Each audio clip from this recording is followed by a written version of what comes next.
much they got up in the fire area. Our peak wind speeds last night were at 2 a.m. Early this morning we were at 2 a.m. at 60 miles an hour. So a little bit less than what we saw early Saturday morning. One thing that we should let folks know is there were a lot of trees blown down along the highway corridors last night due to just the strong winds and the soil is just so dry, the root balls are dry, and they're just toppling over old growth ponderosa even. So that's a safety concern to let folks know about for sure. And then the other thing I failed to mention was primarily the smoke and the fire growth yesterday was back up in this Forest Canyon area. So away from any of our values at risk and burning primarily kind of upslope, up drainage. And we could see them last night torching, group torching, lots of trees going up and in that heavy wind. So that's where our primary growth was. They're estimating acreage. They haven't been able to get up and fly it and GPS it at about 4,400 acres, but that's just a guesstimate. Any percent containment update? As of last night, it was 20%, and I haven't seen an updated containment since then. The initial advancement the other night into Moraine Park caused a burn in Moraine Park, and I imagine Moraine Park's an easier place to fight a fire. Right. So has that created somewhat of a fire break in a sense? I'm glad you brought that up. It really has, because our where we've made significant progress is all the way around Moraine Park here. All of these fire lines are holding and looking pretty good. But like you said, Nick, that is burning in grass in a meadow area as opposed to heavy timber. And that really gave a place for firefighters to make a stand, do some burnout operations to keep the fire from spotting across Bear Lake Road. Tracy, what's it like to be talking about a wildfire in December?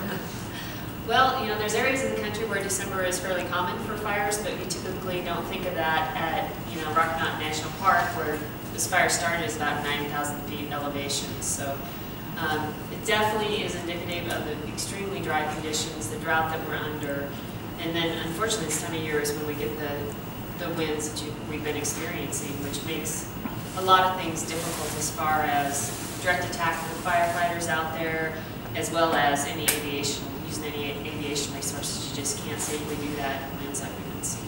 Why did the fire burn for so long? Because some people hear October and wonder, couldn't you have gotten it out before then? We hear that question a lot, and I understand that people's concern with that. We've been taking full suppression action on this fire since day one. It's just where it was burning. It's such heavy vegetation in all this area. Fire researchers have determined it hasn't burned in almost 1,000 years. So there's a lot of dead and down trees, timber lake. If you ever tried to walk through an area with a lot of deadfall in it and heavy timber, you can't even really walk through there. In those cases, you can't put firefighters on the ground in there, because if they were to get hurt, you can't evacuate them safely. There's so many beetle kill trees that fall, just randomly fall to silent killers.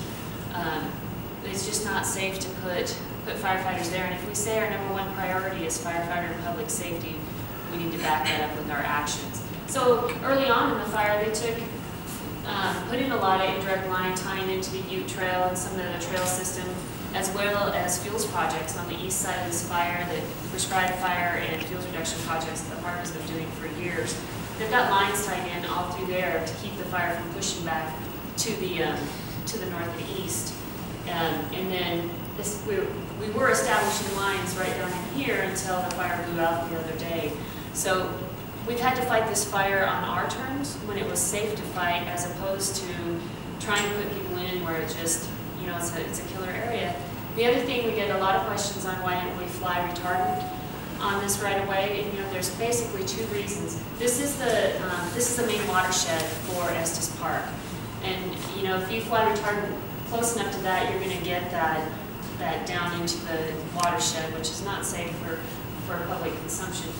We have to keep our tanker drops away from primary watersheds. We don't like them in anywhere where drainage is where we might have fish and other wildlife in there as well. But between that and the wind speeds we've seen, it's not worth risking the pilot's life either to try to drop when the winds are like they are right now.